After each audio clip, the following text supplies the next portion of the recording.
Kita niki dadi wong Islam niku enak, enteng.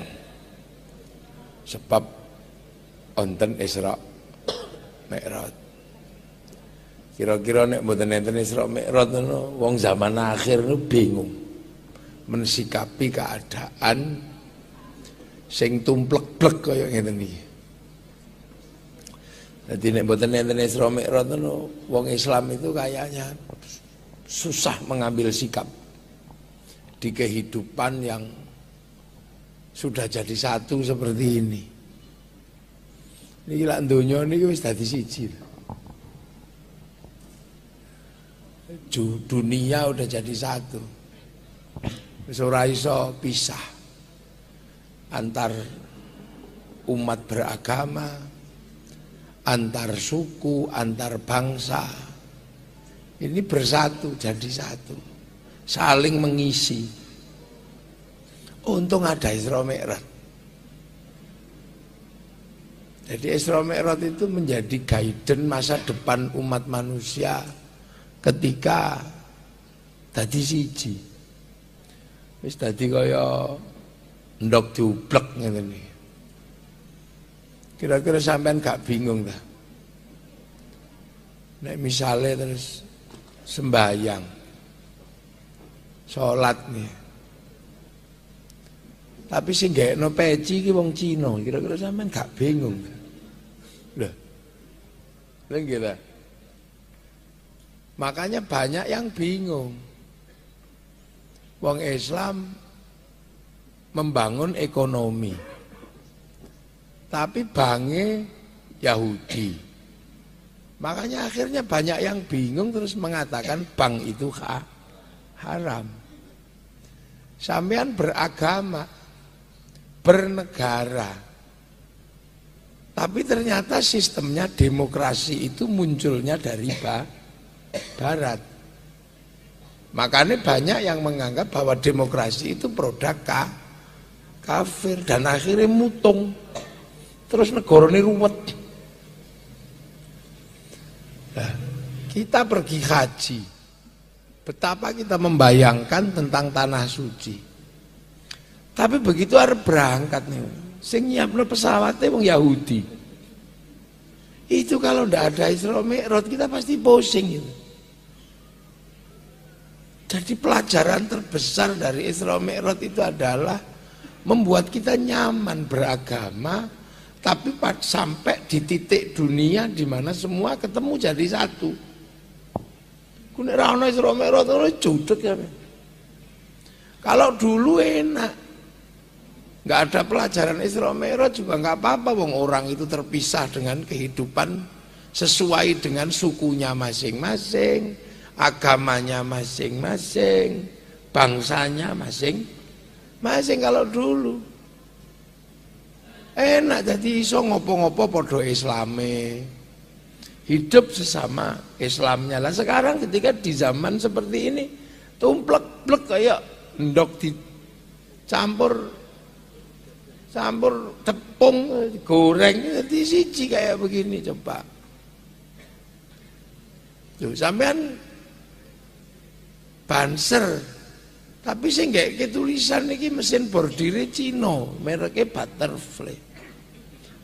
Nah akhirnya kemudian dengan pelajaran sekarang yang demikian rumit, makanya banyak orang gagal memahami kehidupan.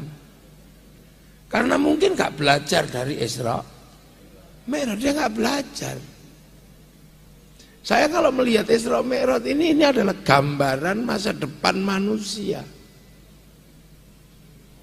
Jadi memang dunia ini pada akhirnya titik temunya itu adalah titik temu antar agama.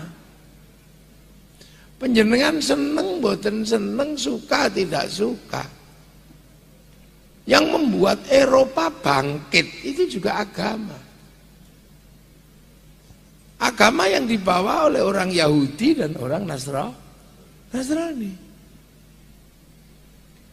Sampean suka ndak suka, Indonesia bisa tertib seperti ini.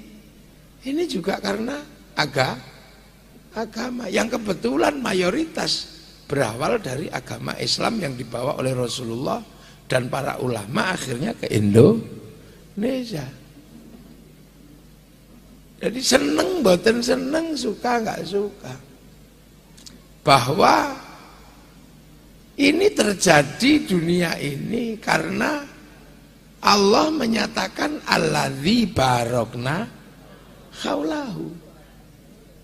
Lah, bahwa Masjidil Haram dan Masjidil Aqsa itu tempat barokah.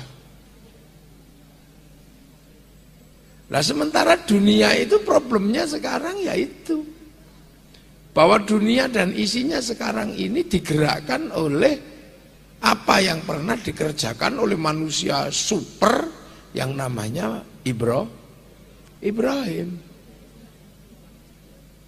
Yang oleh orang Islam disebut Ibrahim, yang oleh orang Nasrani Yahudi disebut Abraham, yang oleh orang India disebut Brahma. Ya mungkin namanya agak mirip, tapi yang persis itu istrinya.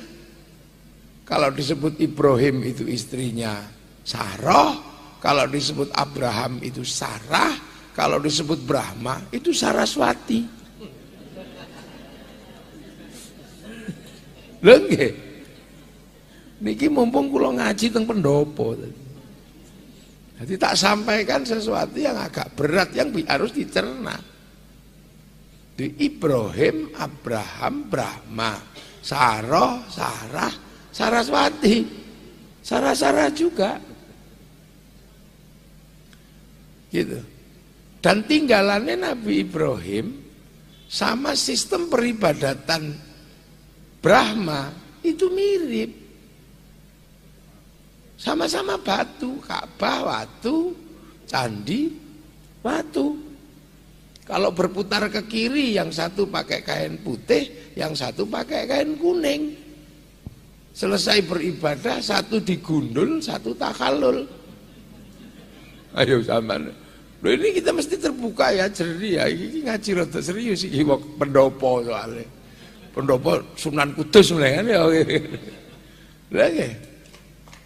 Selesai dalam peribadatan itu tiga-tiganya melibatkan air suci. Yang Yahudi ya Nasrani ya air suci, yang Islam ya air suci Zam-Zam, yang di sana air suci Gangga. Loh makanya para wali dulu pusing kalau orang Islam boleh pergi haji, takut sesat. Makanya oleh para wali orang Islam dilarang pergi haji zaman Wali Songo, karena peralihan dari Hindu ke Islam itu kemiripan simboliknya ada. Makanya daripada nanti konslet, disuruh pergi ke masjidnya masing-masing 41 kali, jangan putus. Nah masjid itu adanya di Merapi, pusatnya tempatnya Syekh Jumadil Kubro.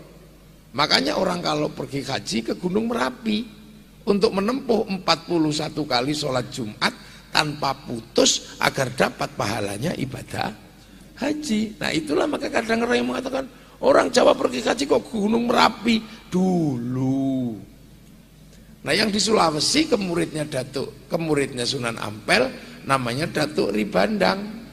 Satu-satunya masjid di Sulawesi ada di Gunung Bawah Karaeng. Makanya sampai sekarang ada yang mengatakan haji cukup ke Gunung Bawah Karaeng. Loh, ini ilmiah loh ya. Loh makanya kita ini kadang hari ini ya suka nggak suka. Peradaban ini digerakkan oleh peradaban Ibrahim yang memang sudah dinas oleh Allah alladzi barokna haulahu. Karena kalau nggak dikasih nas pasti ributnya nggak selesai. Karena Nabi Muhammad jadi nabi itu di saat umat Nabi yang dahulu masih kuat. Dua nabi besar umatnya masih kuat. Umatnya Nabi Isa sama umatnya Nabi Musa sama-sama kuat. Yang satu kiblat pusatnya di Masjidil Aqsa, yang satu Nabi Muhammad di Masjidil Haram. Kalau dunia nggak dikasih resolusi konflik, pasti jebol dunia, terlibat dalam pertarungan yang nggak akan ada habisnya. Makanya ya sudah, resolusi konflik perjalanan minal masjidil haram ilal masjidil aqsa. Makanya bukan minal masjidil haram ilal borobudur. Ini resolusi konflik yang harus diselesaikan, karena masa depan itu pasti ini aja, nggak akan berpindah, nggak akan geser, nggak akan geser. Nah, pasti ketemu. Alladzi barokna, pasti ketemu, dan sekarang ini ketemu.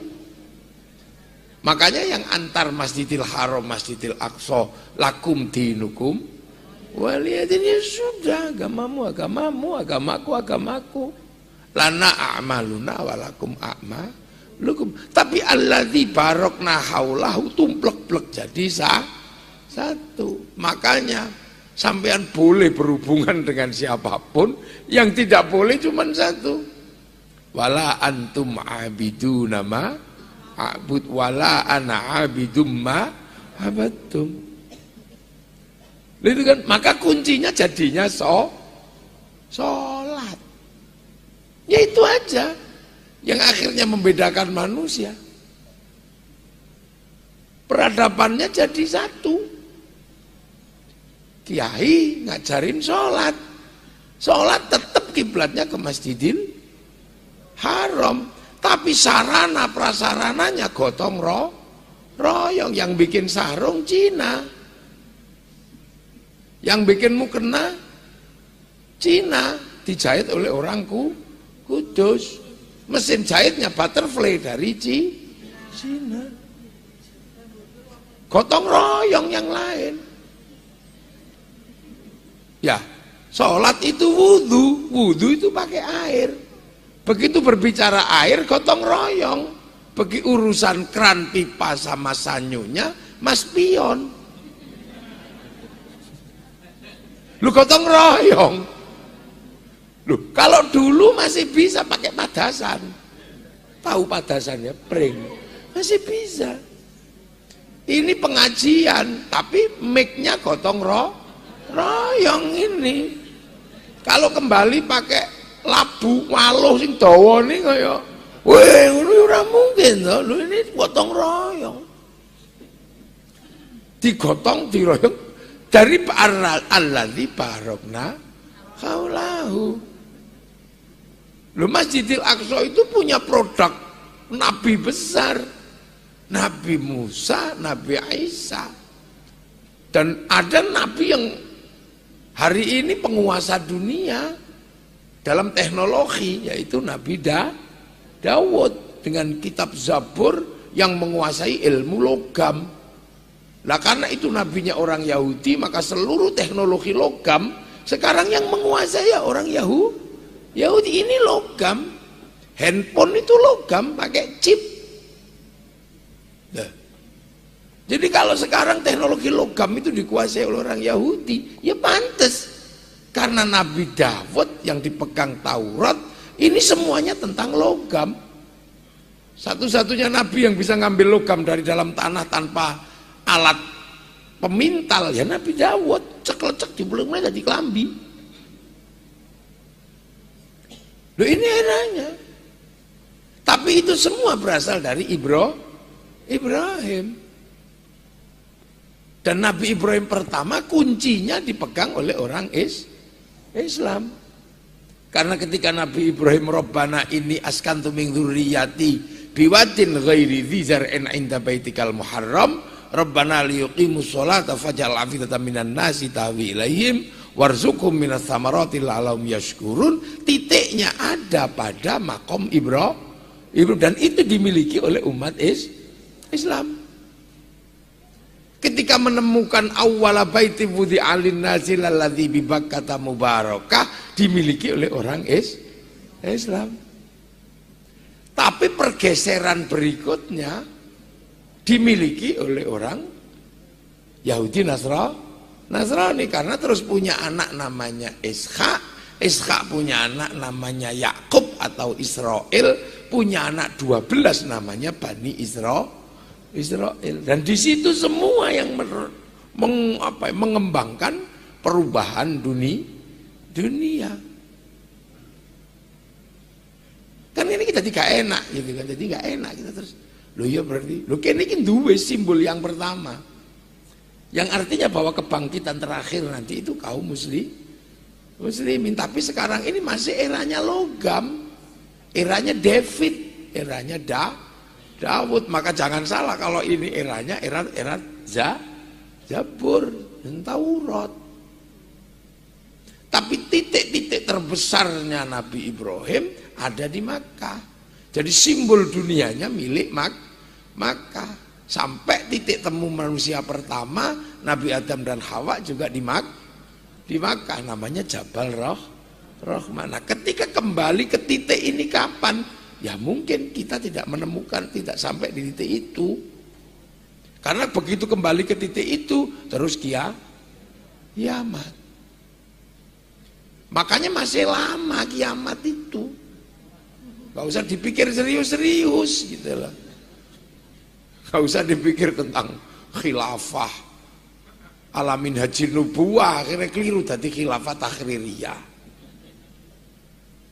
Akhirnya danau Tiberias mengering, padahal dia mengering berkali-kali. Yang dimaksud mengering di saat kiamat itu, jadi tanda kiamat adalah ketika Dajjal turun, kaum muslimin berlari ke Makkah, Madinah, di tengah jalan kehausan, teringat danau Tiberias untuk minum, begitu geser ke sana sudah keduluan Ya'juj Ma'juj. Itu kan dari dulu makna kitabnya begitu, bukannya kering karena kurang hujan. Makkah menghijau, ya setiap pada musim hujan ya menghijau.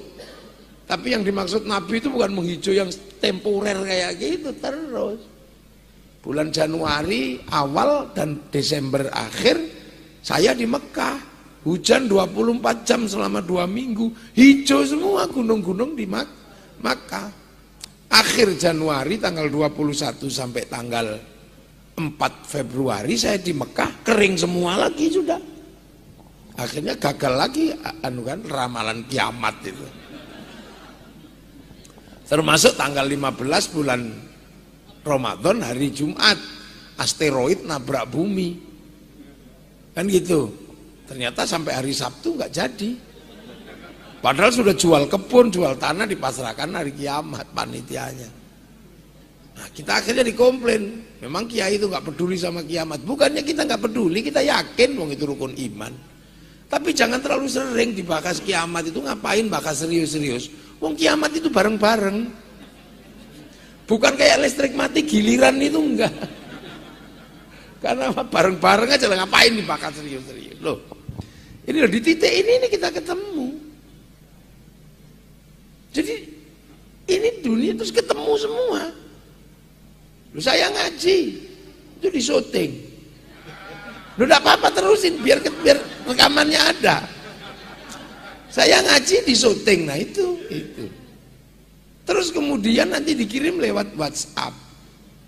Mekanisme WhatsApp itu mekanisme teknologi ya orang Eropa. Si Kun, Mark Zuckerberg, pakai Facebook ya Mark Zuckerberg, handphonenya kebetulan Samsung.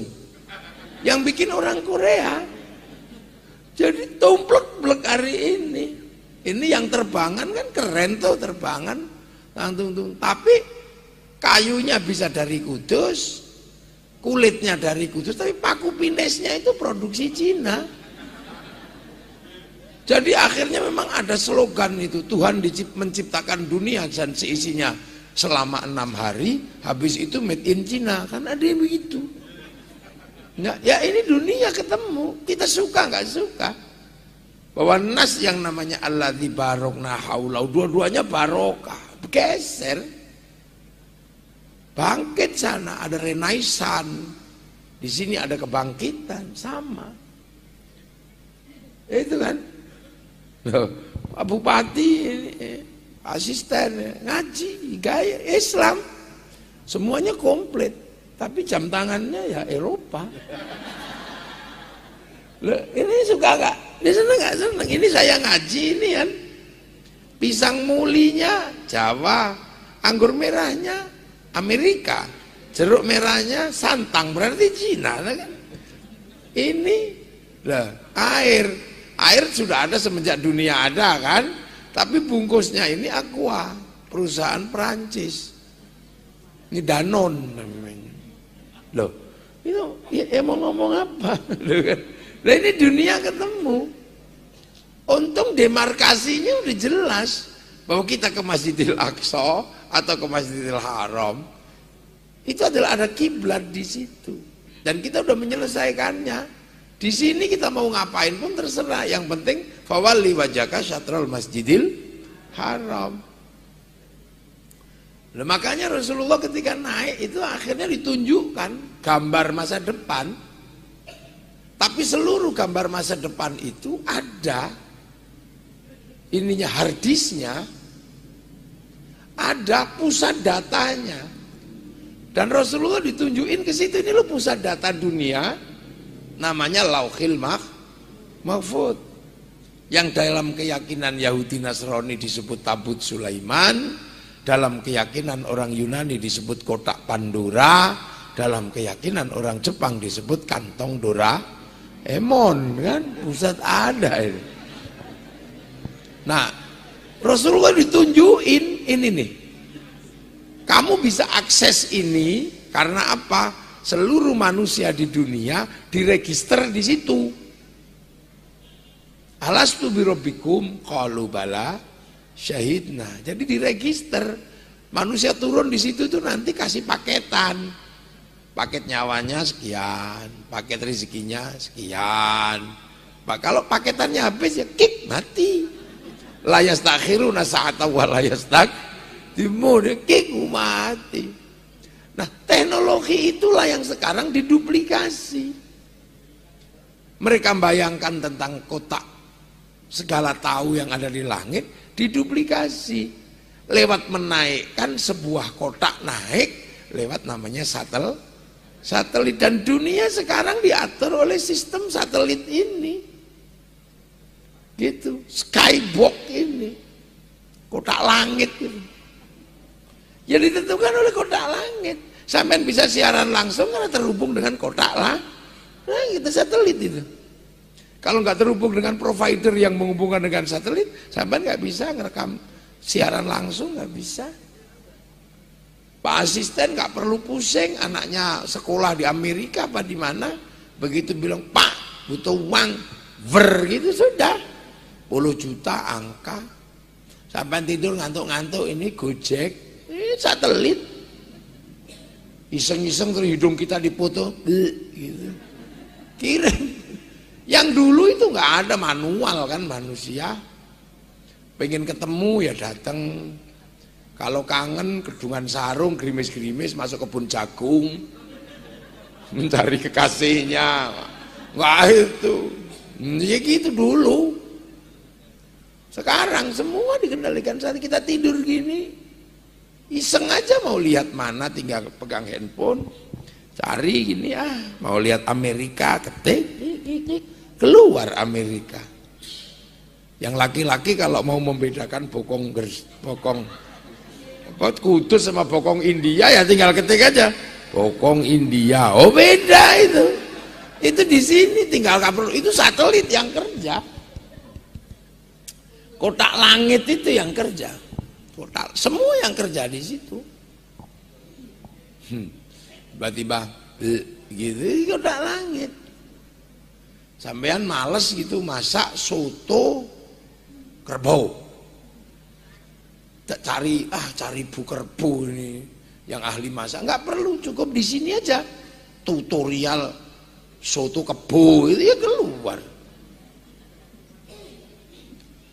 gitu. Sampai di situ bisa iseng kan, istrinya Gus Muafik ada di sini. Sampai itu bisa aja. Sampai tak foto gini jepret di sini, terus kemudian tak cari ini wajah ini siapa, ketemu pasti di sini nanti. Oh orang Kudus, namanya Zuleha, keluar. Zaman mau iseng itu, asisten satu, zaman ketik aja di situ. Anaknya berapa, istrinya namanya siapa, alamatnya mana, punya motor berapa, keluar itu semua datanya. Jadi dan itu siapa yang kerja? Satelit, kan gitu. Saya datang ke sini tadi itu di keluar pintu tol, tak lihat merah, macet, lubang-lubang. Ya sudah, sak tutuke kan ngono tok saya itu. Tutup jam 12 jam 12, jam 1. Ini semua kerja satelit. Dan kita kadang iseng kan, terus kemudian ada kita bangun relasi. Ya, Bu, gimana kabarnya? Syaratnya punya apa? Punya pulsa atau punya wifi, punya paket data. Ya, gimana sih kabarnya? Kirim foto. Tapi ada. Kalau nggak punya misalnya, nggak apa-apa. Pergi aja ke warung mana gitu, cari wifi gratisan. .co.id, free wifi. Teknologi itulah yang dari dulu dijelaskan oleh Islam bahwa manusia terhubung dengan Lauhil Mahfud. Sampai kerja melakukan apapun itu tergantung Lauhil Mahfud. Jejak digitalnya nggak akan pernah hilang. Sampai pakai handphone ini, walaupun cuman gitu, itu ada dan bayar pulsa, datanya ada. Makanya kalau korupsi jangan pakai handphone, pasti ketangkep sampean. Karena jejak digital nggak bisa dihapus. Ngerayu perempuan jangan pakai handphone, pasti ketahuan. Walaupun cuman gini, ada, itu ada dan itu bayar. Sama dengan kehidupan nyawa manusia, sama persis sudah teknologinya. Jadi manusia melakukan apapun, ini jejak digitalnya nggak pernah hilang. Sirwalanan dalam keadaan sepi maupun dalam keadaan terang. Dari dulu kan gitu, ojo nggak aneh-aneh. Uripmu diawasi pangeran, kamu melakukan apapun dicatat oleh Allah, malaikat raqib atid. Mithqala dzarratin khairan yara, mithqala dzarratin syarran yara. Waduh. Sama kalau sampean menggunakan handphone, nanti kemudian juga ada print out. Manusia nanti di akhir kehidupannya ya dikasih print out catatan kehidupan, karena handphone itu hidup ada catatannya, manusia hidup juga ada catatannya. Makanya saya ngerasani uang sepi yo ada catatannya, rame-rame ya ada catatannya. Malaikat raqib atid itu menggambarkan tentang sistem pencatatan manusia ketika manusia terhubung dengan pusat data namanya Lauhil Mahfud. Dan kita akhirnya kan terus diajarkan, kamu saling mendoakanlah sesama manusia. Kalau masih hidup kamu silaturahmi, kalau sudah mati doakan, hidup dan mati saling doakan. Sudah. Tapi manusia kalau berdoa yang bagus-bagus, jangan yang jelek-jelek gitu. Tapi bahwa manusia ketika saling mendoakan harus terhubung dengan Lauhil Mahfud. Gitu loh. Makanya kalau kita nggak terhubung dengan sana, saling kirim ini, ya susah. Hati kita nggak ke langit. Lah makanya kita butuh juga, kalau tadi nggak punya paketan, cari wifi gratisan. Sama kalau kita kirim Fatihah, kirim doa, itu juga harus cari wifi gratisan. Wifi-nya siapa? Wifi-nya Nabi. Karena Nabi itu paketannya besar. Karena kalau browsing atau download serius. Wali paketannya besar karena kalau download beneran. Qalu rabbuna Allah tsumma istaqamu tatanazzalu alaihimul malaikah alla takhafu wa la tahzanu. Download begini setiap malam tahajud online. Allah 15 tahun ya Allah. Sunan Kalijaga, Sunan Kudus ya Allah. Mbah Hasyim Asy'ari setiap malam 2 rakaat, rakaat pertama 41 kali surat At-Taubah, rakaat kedua 41 kali surat Kahfi. Maka wifi-nya besar. Nah kita kan nggak punya wifi, karena setiap bisa download pasti tidur. Ya Allah, ya Allah, ya Allah. Ya Allah, ya Allah, ya Allah. Allah iya. Ya Allah, ya Allah, ya Allah. Alah, suwene. Makanya kalau kita punya kerja-kerja connecting, kita diminta carilah wifi gratisan, namanya tawasul. Yang di sana .co.id, yang di sini ila hadrati ila ruhi. Nah akhirnya begitu. Loh makanya wali-wali sampean jangan main-main, paketannya besar. Makanya kalau antar koneksi dia bisa meretas hati orang, wong paketannya besar, sampean bisa dihack oleh para wali. Bisa diretas. Itu kan makanya wali-wali itu weruh sadurunge wina kan tahu bisa di-browsing deh sampean karena paketannya besar, dihack dulu, di-cloning sampean itu. Oh, ini toh. Oh, ini bisa di-profiling, bisa. Pasal paketannya lebih besar. Lah itu. Makanya kita dari dulu kalau jangan jauh-jauh dari pemancar-pemancar yang menghubungkan kepada satelit itu pasti wifi-nya gede. Makanya wifi-nya wali, petilasan wali. Petilasan Nabi Ibrahim namanya Makom Ibrahim. Petilasannya Siti Hajar namanya Sofa Marwah. Lalu petilasan Isra Mi'raj namanya Masjidil Aqsa. Tapi mula bukonya dari Masjidil Haram. Makanya kita ini sering kan diajari ayo ziarah makam wali, cari wifi sebenarnya. Kenapa kita diajarkan tawasul? Ya itu karena kita cari wifi. Ziarah ke makom-makom, ke petilasan-petilasan ini golek wifi namine. Makanya Islam itu petilasan orang dulu diutamakan, nggak ada yang hilang kelas internasional. Nabi Adam Siti Hawa ketemu, petilasannya Jabal Rohmah, tempat lempar setan Jamarut Ula Wusta Aqabah. Manusia pertama menyembah Allah, awwala baiti wudi'a lin-nasi lalladzi bi Bakkah mubaraka. Kepasrahan Nabi Ismail ketika membantu orang tuanya diabadikan dalam Hijr Ismail.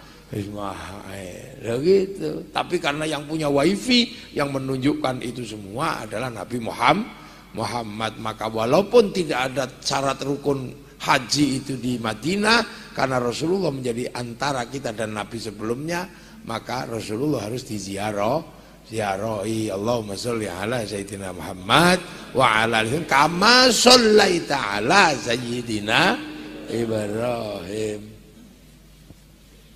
Nah itu makanya kalau ada orang nggak percaya doa kok bisa dibagi, nah ini orang aneh. Karena kalau sudah pakai pemancar apapun bisa dibagi, sepak bola bisa dibagi. Kita nggak perlu ke Qatar, cukup satu orang nyuting kemudian dinaikkan satelit dibagi ke seluruh dunia, namanya siaran langsung, bagiannya sama. Makanya kalau ada orang nggak percaya doa kok bisa dibagi, orang ini nggak punya TV. Nah ini teknologi. Nah, makanya kemudian karena ini adalah hubungan antar koneksi, maka sistem yang dipakai untuk menghubungkan diri dengan cloud ini atau hard disk ini adalah sebuah sistem yang akhirnya menggunakan sistem online. Nah, sistem online itulah yang akhirnya dikenal dengan sholat. Sholat ini nggak ada kabelnya, nggak ada apa. Ya nggak ada, wujudnya juga nggak ada, wujud Tuhan nggak ada di depanmu, nggak ada. Makanya sistem online ini diajarkan kepada umat Islam. Makanya kalau kamu sholatnya nggak terlalu serius, cuma judit, namanya miskol. Karena miskol ada rotin khairai. Ya lalu kan itu dari dulu. Boten, niki guyon. Miskol kan, ya itu, lo makanya itu miskolan didik. Nah itu makanya ketika Rasulullah pulang setelah clear masalah ini dulu bagaimana, ini kan clear toh. Tadinya kan Rasul dianggap gila kan, Karena nggak masuk akal, wong minal masjidil haram minal masjidil aqsa kok semalam. Itu dalam logika orang zaman segitu ya nggak masuk akal. Tapi di masa depan ya bisa aja, wong pesawat aja nyampe, nggak nyampe 2 jam. Artinya bagi masa depan ini normal aja. Ke langit biasa aja, orang ke langit bisa bahkan menaikkan manusia ke antariksa juga ada. Artinya ini bagi teknologi masa depan. Nah waktu itu karena nggak masuk di itu kan Nabi ini kan apa punya jangkauan yang panjang. Nah di saat itu dikeluarkan Isra Mi'raj orang nggak percaya karena apa? Atau mungkin jangan-jangan kita dulu waktu itu kalau seandainya kita hidup di zaman itu masuk golongannya Abu Jahal, jangan-jangan sama-sama nggak percaya. Loh sahabat Umar aja susah mencerna, sahabat yang lain susah. Mereka tidak lari hanya karena jaminan bahwa Rasulullah nggak pernah bohong, itu aja. Jadi walaupun nggak masuk akal mereka nggak lari, paling emosi aja, gemes gitu aja. Tapi jaminannya kan Rasul nggak pernah bohong, itu aja. Sehingga yang paling seneng kan Abu Jahal waktu itu karena dianggap ini Muhammad udah benar-benar gila. Maka datang ke Rasul, ya Muhammad, apa? Mana Bu? Katanya kamu dari langit ya? Iya, aku dipanggil oleh Allah. Hebat kamu. Nabi beneran, kamu hebat. Itu cangkemnya Abu Jahal, hebat. Olok-olok sebenarnya. Kalimat hakin itu bial batil itu ya itu. Tapi saya nggak ada yang percaya, man. Teman-teman saya ini nggak ada yang percaya, malah saya dianggap gila. Alah, wong temenmu kan orang-orang bodoh gitu. Akalnya nggak nyampe. Kolega-kolegamu itu nggak nyampe. Kecuali kalau kolega-kolega saya orang-orang pinter, kamu cerita pasti teman-temanku bisa memahami. Karena itu hanya orang pinter aja yang bisa paham. Maka daripada temanmu nggak percaya, kisahmu itu kamu ceritakan aja di tempatku. Kamu tak undang ya nanti ke rumahku, tak siapkan makan, tak siapkan apa, pokoknya beres deh, saya yang undang. Tapi teman-temanmu datang nanti biar kamu bisa cerita. Temanku tak undangnya semua, kamu ceritalah.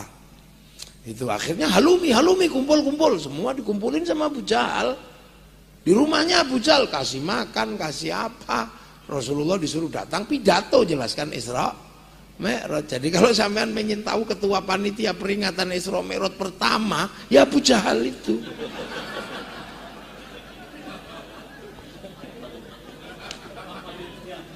Lah ya kan? Dia yang pertama kali ngumpulin orang dan yang pidato itu langsung Rasulullah. Menjelaskan Isra Mi'raj ini. Wah, itu susah dipahami. Sampai Rasulullah itu dilempari kan karena pertanyaannya aneh-aneh. Antara Masjidil Haram sama Masjidil Aqsa warungnya berapa? Itu kan pertanyaan yang memang ya kan? Kalau Jumatan di Masjid Menara Kudus atau sering ke situ. Nah, sekarang tiangnya berapa? Ya nanya sampai ditanya ini apa? Gentengnya berapa? Lah siapa yang hitung genteng? Nah disitulah kemudian saya herannya ulama-ulama dulu kok berani menafsiri dalam kebingungan itu. Malaikat Jibril diturunkan oleh Allah. Ya Jibril turun. Nabiku ditanya dengan pertanyaan-pertanyaan teknis. Terus saya mesti ngapain? Ya Allah, kamu kesana siaran langsung. Membawa gambar Masjidil Aqsa ke depan Rasul. Itu kan siaran langsung namanya. Live gitu kan. Live itu. Dan itu terjadi. Hitung. Kamu kalau nggak percaya hitung sendiri kan gitu ya. Nah akhirnya clear terus cerita tentang langit itu gimana? Rasul, ya udahlah, kamu akan tahu sana. Yang penting oleh-olehnya apa? Sholat. Nah akhirnya itulah sistem online ke sana. Jadi agar manusia terhubung dengan sistem virtual yang demikian gede dengan sistem apa ya holistik transmitter itu caranya gimana? Sholat itu seperti apa ya? Sudahlah kamu lihat aja nanti tak ajari online kan gitu ibaratnya gitu. Udah baris solu kamar itu muni usolli Allahu Akbar. Di belakangnya Allahu Akbar. Sayyidina Ali, Sayyidina Abu Bakar karena hatinya ini sudah kelasnya sudah kelas nyambung ya langsung masuk wifi-nya Rasulullah sama-sama online jadi nggak ada masalah. Nah yang di belakang ini Allahu Akbar. Bayangin kabelnya di mana ini ya? Karena mereka ratusan ribuan tahun ketika namanya menyembah itu ketemu dengan sosok atom, manusia, binatang, ada sosoknya. Tiba-tiba Allah Akbar.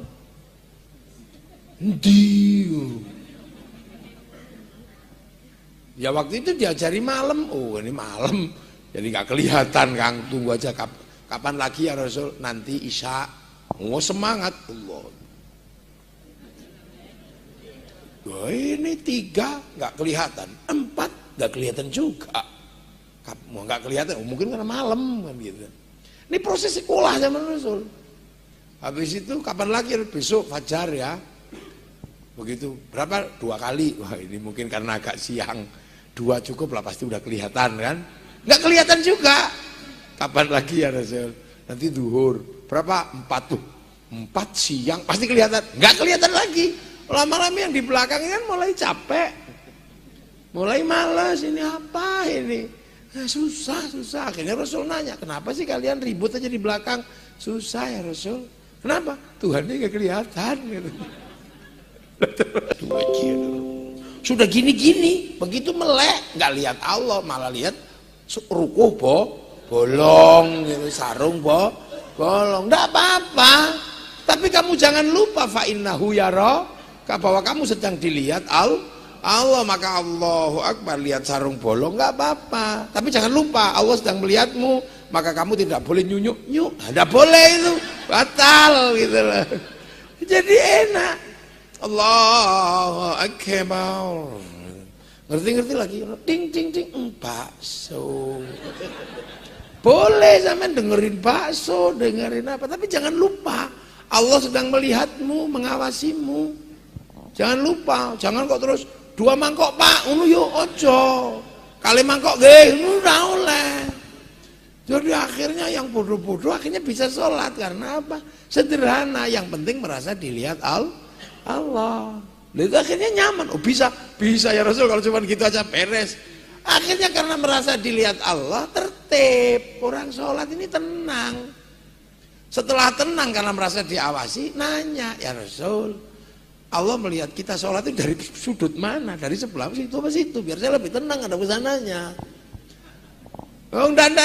Idza sa'alaka ibadi anni fa inni qarib ujibu da'watad da'i idza. Dan Allah dekat dan kamu kalau minta pasti dikasih. Loh, kalau minta dikasih ya Rasul? Iya.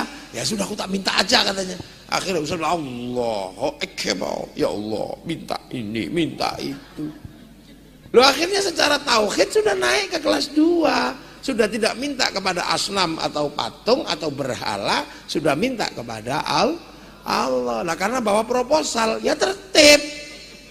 Wong minta, ya datangnya awal. Kayak lurah bawa proposal ke Pak Asisten, ya tertib. Gak ada kukur-kukur begini, ya gak ada bawa proposal.